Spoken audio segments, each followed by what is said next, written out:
What's going on, everybody? I am back to break down the 7-game NBA DFS slate on DraftKings and FanDuel. We're going to be giving you guys the top plays to get you winning some money in the green cash line tonight. Of course, as always, if you enjoy this content, guys, it would be greatly appreciated if you hit that like button, subscribe to the channel, hit the notification bell so you don't miss any future content that I upload. And if you are getting very serious about NBA DFS, I would highly recommend my NBA DFS premium content packages over here on Patreon.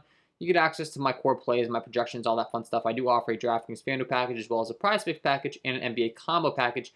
And if you are looking to play MLB DFS, I am rolling out a Principles of MLB DFS Masterclass where I'm going to be taking in a limited of 20 signups, doing a live interactive week course, 5 live interactive courses taught by me, and giving you some strategies that I use in my total process overall and how I was able to win over $100,000 last year in MLB DFS. So if you're interested in that, go ahead and sign up today.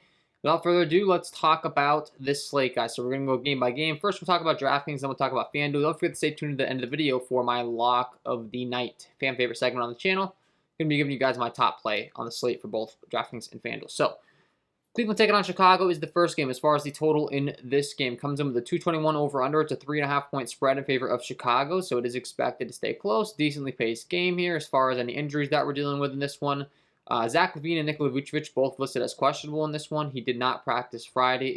Did Zach LaVine. Nikola Vucevic listed as questionable, and he looks like a true questionable. So that's going to be more time for Tristan Thompson if he is a no-go as far as Zach LaVine's concerned. Obviously, if he's out, we're going to be taking a much harder look to a Kobe White, and DeMar DeRozan will get a much bigger bump up in usage. So we have to keep our eyes on this news. Obviously, very big. Can certainly impact the guys that we're looking to go to in this game tonight. Devontae Green to become a much better play, but most notably, if these guys are out, DeMar DeRozan just gets the biggest bump up, obviously, and he becomes a much bigger priority on this slate tonight.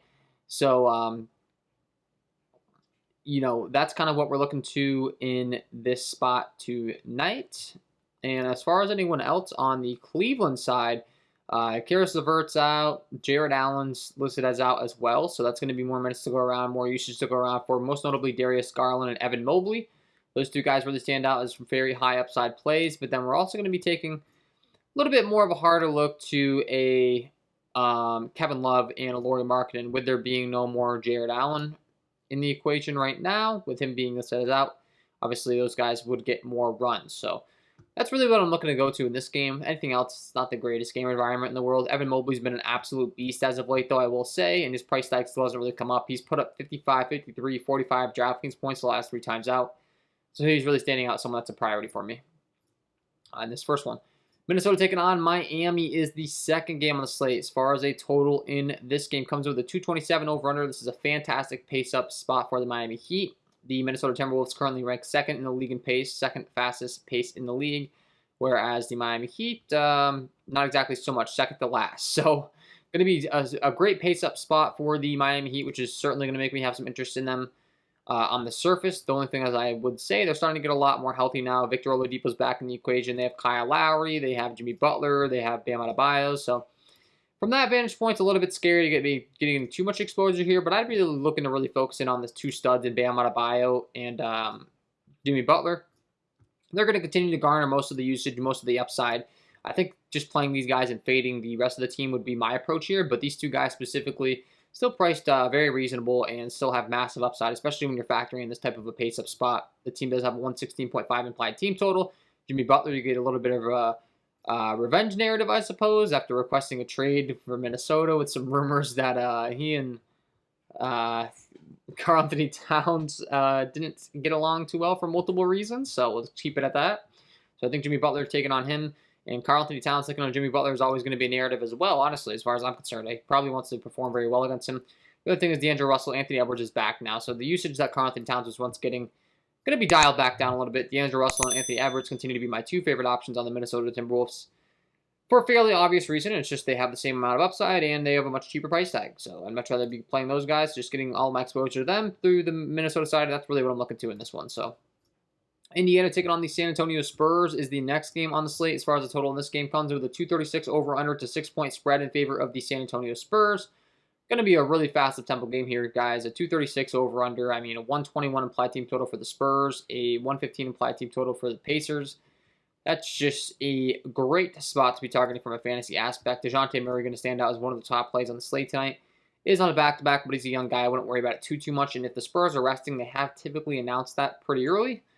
So if for some reason he was ruled out or the whole Spurs team was ruled out, I think we would get notified of that. But I'm still going to like him a lot here. I'm still going to like Jakob Poeltl, Keldon Johnson, all these guys on a back-to-back. I'm not too concerned about them being limited, especially the young guys like a Keldon Johnson, like a DeJounte Murray, like a Devin Vassell. I mean, these guys just aren't exactly in veteran territory yet, so I'm not too worried about them getting rested. Like a Lonnie Walker, maybe Lonnie Walker even gets more minutes on the second half of a back-to-back. So going ahead and loading up on these Spurs guys really makes a lot of sense to me. And the same can be said for the Indiana side. It's just a fantastic game here. Malcolm Brogdon will not play Saturday as well, so that's going to make the usage that much more obvious as to where it's going. We're going to be taking a much harder look to a Tyrese Halliburton, a Buddy Hield, Jalen Smith. I mean, specifically, Halliburton and Buddy Hield just become that much better plays with there being no Malcolm Brogdon in the equation here. And then when you're looking at anyone else on the Indiana side, IJ Jackson, Chris Duarte, anyone that starts really is going to get a lot of minutes. It's just a great game environment, man. This is going to be a spot that you're wanting to target tonight. So loading up on those starters, the guys that get the most usage. I mean, we kind of went over it, but I mean, it makes a lot of sense. So Milwaukee taking on the Golden State Warriors. This should be a good one. Comes in with a 232.5 over/under. It's a 1-point spread in favor of Milwaukee. Always going to be great targeting these teams on the big stage in a fast up-tempo game. This is the type of spot where I'm like targeting the studs on both these squads that are really good, well-rounded teams. So Stephen Curry and Giannis Antetokounmpo, oftentimes I don't have too much interest in on bigger slates because their teams are fully healthy. They're a really good team. They're oftentimes involved in blowouts, and the usage is pretty spread thin. But then when you put them in a matchup where they really need the stars to step up, that's where I want to be capitalizing. So I think for that reason, Giannis and Stephen Curry make a ton of sense tonight. A game that's expected to stay close. They should get their full allotment of minutes. And we know when Giannis Antetokounmpo gets in the mid to upper 30s minutes, he's pretty much a lock for 60-plus DraftKings points. As you can see last time out, 37 minutes, 68 DraftKings points. The upside's massive. So I love going to Giannis. I love going to Stephen Curry in this spot. And secondary options make a lot of sense as well. Andrew Wiggins, Klay Thompson, Bobby Portis. Andrew Wiggins and Klay Thompson's usage should continue to be very, very high here. And Klay Thompson starting to play in the mid-30s minutes. I mean, that's a big deal. He was limited to like 30 minutes, upper 20s for quite some time. We've seen him play 34 and 33 respectively the last couple times out. That's a big deal. That is a big deal. So targeting a bunch of Klay Thompson makes sense. Bobby Portis, like I said, Drew Holiday, Chris Middleton, especially if you're looking to get leverage off of a Giannis Antetokounmpo, playing a bunch of these guys might be the way to do it. But it's a type of game environment where it's going to stay close enough to where you can play Giannis and one of these guys for sure. And then the secondary options are a no from me. Both just going to be kind of filing through. We really know the main core of these teams. We don't need to mess around with the secondary options in that game. There's going to be some better spots with secondary options. So next game on the slate is the Denver Nuggets taking on the Toronto Raptors, which for some reason I'm not seeing on this starting lineups page, so that is strange. Is it not on both websites tonight? Toronto taking on Denver. Okay, well, not sure what's going on there, but Toronto taking on Denver as far as a total in this game. It comes in with a 225 over-under. It's a 6-point spread in favor of the Denver Nuggets. So expected to stay close here. Expected to be a decently paced game overall. And that's automatically going to make Nikola Jokic someone that's in the equation. And we're waiting on some big news in this one as well because Will Barton and Aaron Gordon are listed as questionable. So if they are out, obviously there's going to be a lot of usage that's opening up and a lot more opportunity for Jeff Green, JaMychal Green, Austin Rivers, Nikola Jokic would just become an absolute lock at that point. And then Monty Morris would become a much better play as well. So you need this Denver news. As far as the latest and what it's looking like, it's just a true questionable for Will Barton. He's missed the last 3 games. So if he returns, he's probably going to be on a minutes limit. As far as Aaron Gordon's concerned, he's dealing with a foot injury. And he was also dealing with that ahead of Thursday's game. But he went up there and played 32 minutes, double-doubling. So who knows where that news is going to break. But just keep your eyes on it and know the impact that Jokic would become a much better play. Monty Morris would become a much better play. Jeff Green, Bones Highland, JaMychal Green, Austin Rivers. All those guys would become really just phenomenal values on this slate tonight if there is indeed no Will Barton, no Aaron Gordon. So keep your eyes on that. We're going to like Nikola Jokic regardless as one of the top pape options. And then on the other side for Toronto, Pascal Siakam, Fred VanVleet, Scotty Barnes. We know the deal with this Toronto team. All the starters are going to play massive minutes. They're all going to see a lot of usage. And they're all great candidates every single time out. Don't mess with the secondary options when it comes to Toronto. Just stick to these main core 4, core 5 guys. Gary Trent, Scotty Barnes, Van Vliet, and Siakam. Really those 4. I don't feel the need to go to anyone else on Toronto for as long as they're healthy. If someone gets ruled out or something, then they become a little bit more interesting. But for the time being, it's really that simple. So Sacramento taking on Utah is the next game on the slate. And as far as a total in this game comes in right now with a 231.5 over under. It's a 10-point spread in favor of the Utah Jazz. So going to be a fast up-tempo one, but it's just a matter of can it stay close. The Utah Jazz are one of the best teams in the league, and the Sacramento Kings are one of the worst teams in the league, so it's a little bit dicey as to this actually staying close. If it does, it's going to be De'Aaron Fox. It's going to be Domantas Sabonis as the 2 main usage candidates on the Sacramento side. That's fairly obvious. And then the secondary option here is the Barnes playing a lot of minutes in the mid-range at only a 6'6 price tag. Would certainly make a lot of sense. You could take a look to a Dante DiVincenzo at 4'9". But his minutes tanked last time out. Trey Lyles has been getting the start as well. His minutes have been fluctuating. 35 minutes last time out after seeing around 17 to 20. So that's a promising sign. If Trey Lyles is going to get 35 minutes, I would love to play a bunch of him. I don't really know how consistent that's going to be, though. But just something to take note of. Trey Lyles is worth taking some risks on in your tournament lineups, especially if there's no Jeremy Lamb in this one, who's listed as questionable. That will be more minutes to go around. He's been listed as out the past 3 games. Probably going to be in a minute restriction if he comes back, but then running it back on the other side with the Utah Jazz, it's one of the best possible matchups you could ask for, taking on Sacramento Kings squad that does play very fast. They're 7th in the league in pace. And they also just don't do very well defensively. Looking at my defensive half-court and putbacks tool as far as how they've graded out on the season, they're a team we've been targeting all season long. If you've been watching my content for a while, you know I love targeting Sacramento. They're 29th in the league in points per possession rank. That's 2nd to last. 23rd in offensive rebounding percentage rank, 3rd to last, and 20th in half-court percentage of play rank. So targeting Donovan Mitchell, targeting Rudy Gobert, this is a fantastic spot to be targeting these guys. The only thing that could really stop them would be the blowout, but if it does stay close, targeting some of these main guys. Bogdanovich being listed as questionable. If he's out, obviously, we're going to be taking a much harder look to a Jordan Clarkson, a Royce O'Neal, and Mike Conley, but most notably Jordan Clarkson and Mike Conley, I think, do see pretty significant usage bumps if he is out. So keep your eyes on that news. All right, last game on the slate, we got Washington taking on Portland as far as the total in this game. This game right now comes in with a 219 over-under. It's a 7.5-point spread in favor of the Washington Wizards. So Washington expected to win this game fairly easily. The pace isn't exactly the best on the slate, but we do have some pretty interesting options because Anthony Simmons continues to be out on the Portland side.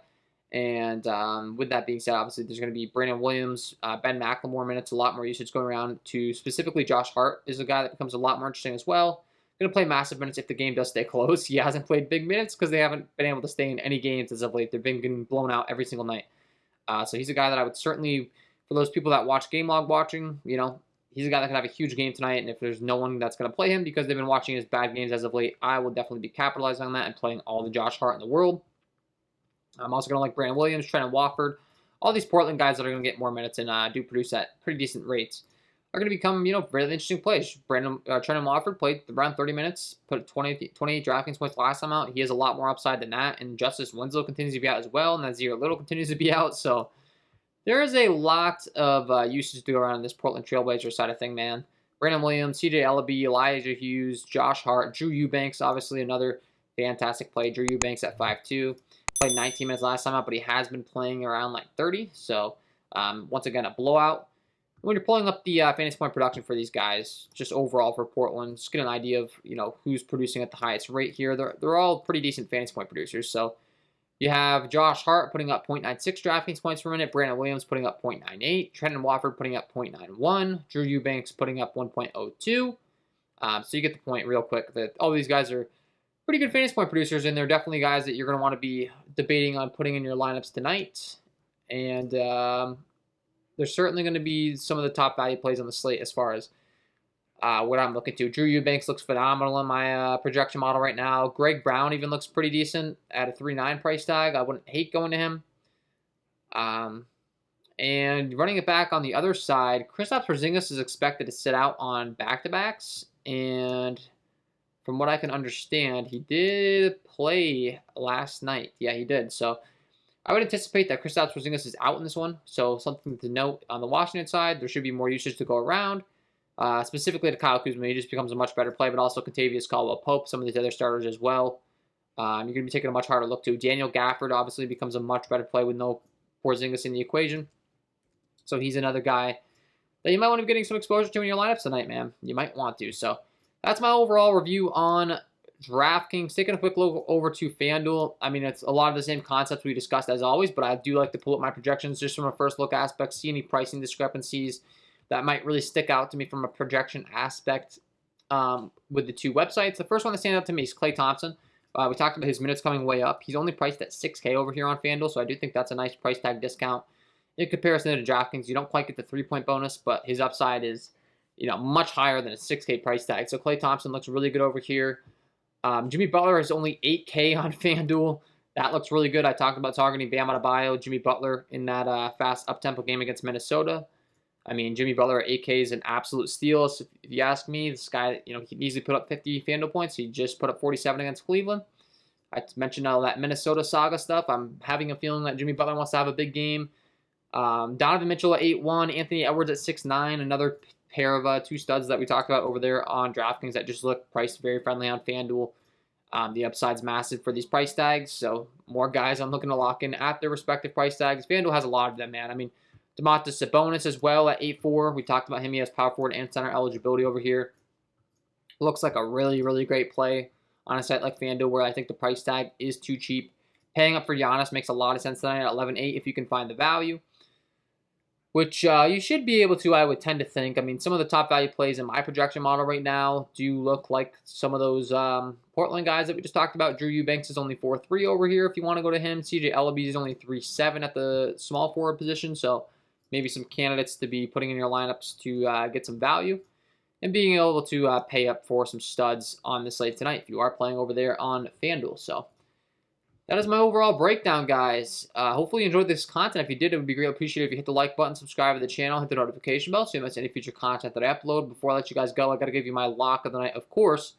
But a quick reminder, if you haven't signed up for PrizePicks, go ahead and do so today, guys. They are the sponsor of the program. Sign up over there using promo code KJK DFS to receive an instant match deposit up to $100. I will be covering content for PrizePicks every single day on the channel. And if you haven't signed up for a premium content package, go ahead and check it out. I do have the NBA stuff going. MLB will be launching soon. So I'm really excited about that. Getting those home run call of the days back. And like I said, I am offering the MLB DFS Masterclass if you are interested. So without further ado, got to give you guys my lock of the night. Let's get into it.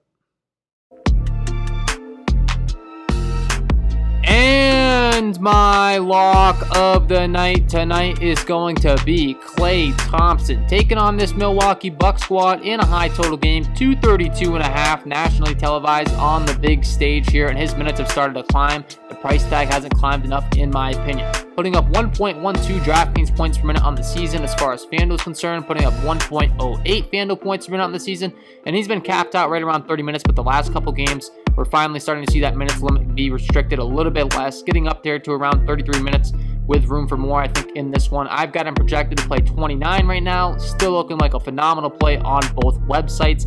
Get him in your lineups because he is my lock of the night. So there you have it, guys. Klay Thompson, get him in your lineups. And that is all from me in this one. If you enjoyed the content, guys, hit that like button, subscribe to the channel, hit the notification bell so you don't miss any future content that I upload. Wishing you guys all the best of luck tonight. And hopefully we'll see you later on in the live stream. I'll be launching some PrizePicks videos today as well. Good luck tonight, guys. And we'll see you in the next one.